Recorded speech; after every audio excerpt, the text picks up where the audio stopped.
यूं तो ममता बनर्जी अपने राजनीतिक कार्यशैली के लिए हमेशा चर्चा में रही हैं, लेकिन ममता बनर्जी ने संसदीय इतिहास में एक ऐसा अध्याय जोड़ दिया है। भारत में पहली बार किसी मुख्यमंत्री ने सुप्रीम कोर्ट में सरकार का पक्ष रखा है। पश्चिम बंगाल की मुख्यमंत्री ममता बनर्जी यूं तो देश की तीसरी सबसे बड़ी राजनीतिक पार्टी टीएमसी की राष्ट्रीय अध्यक्ष है, लेकिन प्रोफेशनल रूप से, पेशेवर रूप से वह वकालत उनका पेशा रहा है। और आज कई वर्षों बाद कह सकते हैं कि उन्होंने सुप्रीम कोर्ट में अचानक पहुंचकर अपनी सरकार का पक्ष रखा, जिसमें भारत के सीजीआई और उनके अध्यक्षता में 3 सदस्यीय पीठ जो एसआईआर के मामले में सुनवाई कर रही थी, वह भी चौंक गई कि एक मुख्यमंत्री इस तरीके से सुप्रीम कोर्ट में उपस्थित हो सकता है।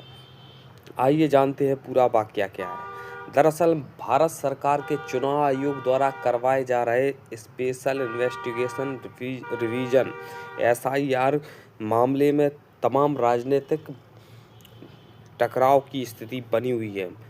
पश्चिम बंगाल में 2026 में चुनाव होने हैं और चुनाव की पूर्व जो एसआईआर हो रही है उसको लेकर केंद्र सरकार, चुनाव आयोग और बंगाल की मुख्यमंत्री ममता बनर्जी के बीच आम सहमति नहीं बन पा रही है। कहीं ना कहीं टकराव की स्थिति बनी हुई है। ममता बनर्जी लगातार चुनाव आयुक्त ज्ञानेश कुमार से मिलकर अपनी पक्ष को रखा, लेकिन उन्हें लगा कि उनका पक्ष सही तरीके से नहीं सुना जा रहा है, कोई कार्रवाई नहीं की जा रही है, तो वह भारत की सर्वोच्च अदालत माननीय सुप्रीम कोर्ट पहुंची।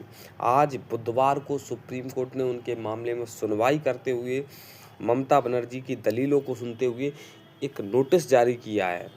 आगे क्या होगा यह तो आने वाला वक्त बताएगा, लेकिन ममता बनर्जी के इस दाव से मोदी सरकार की माथे पर बल पड़ते नजर आ रहे हैं।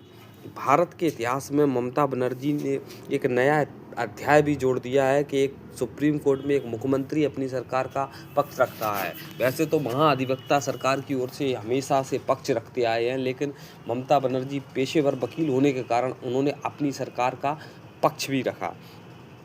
पश्चिम बंगाल में चुनाव को लेकर ममता बनर्जी की यह सुप्रीम कोर्ट से मांग रही है कि इस एसआईआर के बाद जो मतदाता सूची है उसमें गड़बड़ी की आशंका जताते हुए उन्होंने कहा है कि पूर्व की मतदाता सूची के आधार पर ही इस चुनाव को कराया जाए।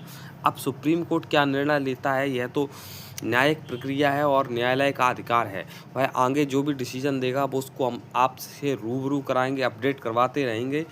तब तक के लिए आप देखते रहिए डीएन लाइव। इस वीडियो के बारे में आपकी क्या राय है कमेंट करके बताएं। I can show you some photographs. If you allow me, only I want to submit, sir, I want to lay, because it is not my photograph. All the Bengali leading newspapers, it is reported. You'll be surprised to know the, sir, only, sir, my submission, sir. No, sir, their SIR process is only for deletion, not for inclusion. Mismatch, not only the title, sir. Mismatch, mismap, unplanned. Now suppose a daughter after marriage, she go to the in-laws house. Now why she's changed her title? Why she's using the husband's name?